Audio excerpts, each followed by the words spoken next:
We're seeing undervalued capital markets here as well, possibly. But I want to just get more of that. Is that also because we don't have inclusion into many of the developed market funds as well, perhaps? And that could be part and parcel of this. And what are your thoughts on the latter there, on not being in perhaps DM index inclusions in various benchmarks? Yes.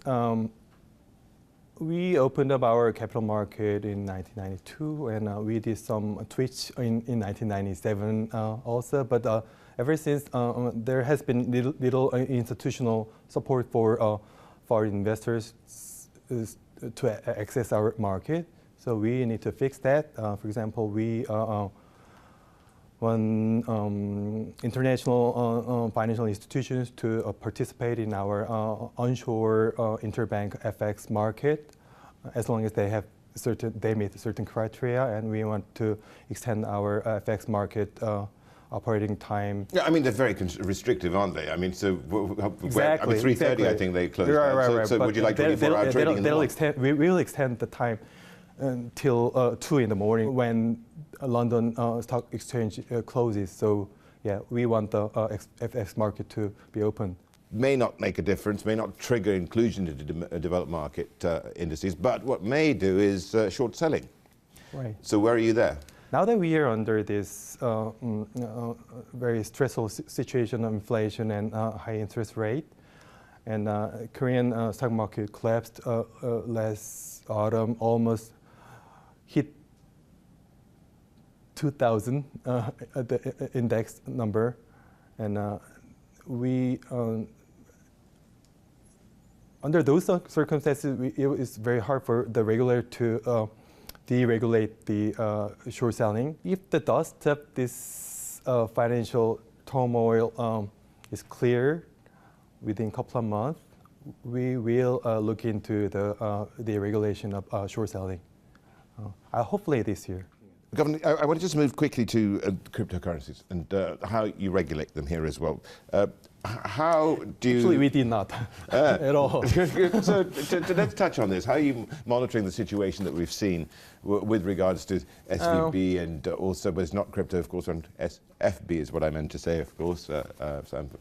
Honestly, before Luna Terra collapse, the main focus of regulatory body was to keep the legacy financial market away from crypto market, so that we can keep the risk away from our market. So that sort of worked here, because even after the collapse of the crypto market, even after FTX, even after some incidents like Silvergate or SVB, the Korean market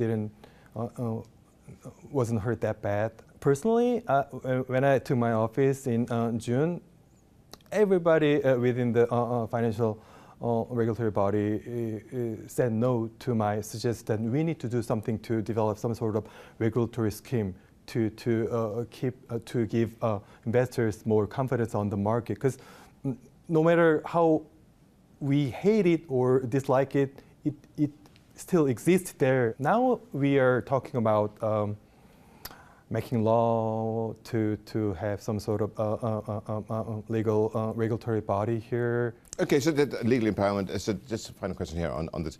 Do Kwon Zaret's, of course, Terra Luna and all the things which went around it. He's wanted Adam Montenegro extradited to the US. Would you prefer him putting your prosecutor's hat on to have him prosecuted in Korea, South Korea instead? This, I'm not quite sure if I can answer that, but like I said, since I took my office last June,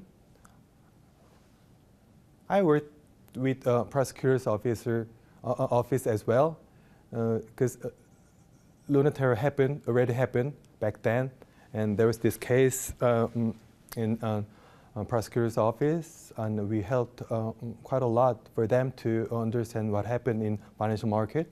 We supplied legal criteria for them to apply that criminal law to Mr. Kwon and his colleagues. Yeah, I want them to come to Korea.